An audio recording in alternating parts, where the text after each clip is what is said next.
everyone! We're just talking about ways to bring beading into the modern jewelry sphere. And I'm going to teach you the techniques, and then you can take it and run with it and do whatever style fits your aesthetic. So the first thing that we're going to talk about are what tools am I using? We're going to be using flat or chain nose pliers.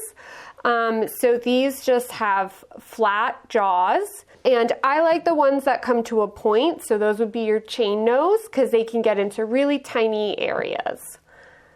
We're also going to need a pair of round nose pliers and a pair of snips of some sort, flush cutters, any sort of snip for trimming extra wire and things like that. So the first thing that we're going to talk about is doing inline beads in your chain. So it's a really fun way to spice up your chain and give it a little extra personality. By adding a beaded detail, you can add your own personal touch. When we get to doing the inline section of our beads in our chain, for this part, I like to use 22 gauge for that because it's a little thicker, a little sturdier, and we want to make sure that since it has some weight on it, it's gonna remain sturdy and not open up or anything like that. Make it however long you want. I think I'm gonna make this one about a 20-inch necklace. Gonna pull out my ruler and measure our chain. I'm gonna connect these two chains to each other with my inline beaded element. I'm gonna use an Eyepin from the SF Eyepin series. That's these guys that have the little loop on one end. I'm gonna be using a mix of beads. So I'm going to slide all my beads on first in the pattern that I want. I've strung all my beads on. I'm going to take my round nose pliers, and I'm gonna try my best to make this loop parallel with this loop while I'm forming it.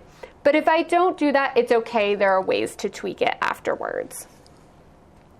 So I'm going to push my pliers right up next to my beads, and I want to try and match the size of the loop that's already here. So I'm going to go to a place on my pliers that's about the same size. I'm going to take my tail, wrap it around my pliers and pull it all the way across. And then I'm going to add that little tweak of a kick in. We'd have our wire with all of our beads, and our ring would be like this instead of like this. So by adding that little kick, I've taken my ring and I've gone like that. And sometimes after you do that, that means you need to wrap the wire around a little bit further, and that's totally okay. And snip that nice and close. Gonna open. So now, right now, you can see that our loops aren't exactly parallel, so I'm gonna hold one in my flat nose pliers, and I'm gonna grab the other one in my other flat nose pliers, and I'm just gonna give them just a little bit of a twist, and that's gonna line them up. So now I'm gonna open up that link and attach it to one of my chains. All of our chains on our website will list the inner diameter of the links, which is really helpful for situations like this because you'll know what will and what won't fit inside of them and fit right in there. So I'm going to link up one side, close that up, and with the other side, I can just open up that loop, hook my chain on,